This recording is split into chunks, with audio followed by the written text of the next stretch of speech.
ઉત્તરાયણ પર્વને હવે ગણતરીના દિવસો બાકી છે ત્યારે સુરતમાં પોલીસે બાઇક ચાલકોની સેફટીને ધ્યાનમાં રાખી બાઇક પર સેફટી ગાર્ડ લગાવી તેમની સુરક્ષા સુનિશ્ચિત કરી છે। સુરતની રાંદેર પોલીસે જિંદગી જીવદયા અભિયાન ટ્રસ્ટ અને રાંદેર પોલીસની ટીમે અડાજણ ઋષભ રસ્તા વિસ્તારમાં જે રાહદારીઓ પસાર થઈ રહ્યા હતા તેમને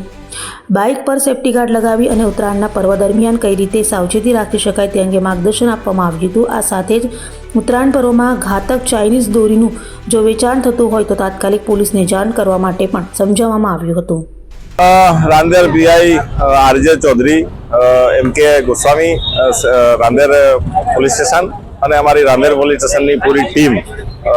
અને સી ટીમ સુરત શહેર પોલીસ કમિશનર શ્રી અનુપમસિંહ ગેહલોત સાહેબની સૂચના અને માર્ગદર્શન હેઠળ zone 5 deputy police commissioner Shri Lakhdhirsinh Zala સાહેબની નેતૃત્વ અને ઉપસ્થિતિમાં જિંદગી જીવદયા અભિયાન સંસ્થાના સહભાગીપણે ઋષભ રસ્તા ખાતે ટુ વ્હીલર વાહન ચાલકોની સેફટી માટે સેફટી ગાર્ડ લગાવવાની આયોજન કરવામાં આવેલ છે અને હાલમાં આ ખૂબ સારો એનો રિસ્પોન્સ મળ્યો છે। ખૂબ મોટી સંખ્યામાં લોકો સેફટી ગાર્ડ લગાવાઈ રહ્યા છે અને અમારી આ પ્રસંગ નિમિત્તે પ્રજાને અપીલ છે કે તેઓ પોતાના વાહન પર અવશ્ય સેફટી ગાર્ડ લગાવે તેમજ રોડ પર નીકળતી વખતે પોતાનું વાહન ધીમી સ્પીડમાં રાખે જેથી કરીને અચાનક કોઈ દોરી આવી જાય તો ખ્યાલ આવે અને એક ગંભીર ઈજામાંથી પોતાની જિંદગીને બચાવી શકાય। સાથે સાથે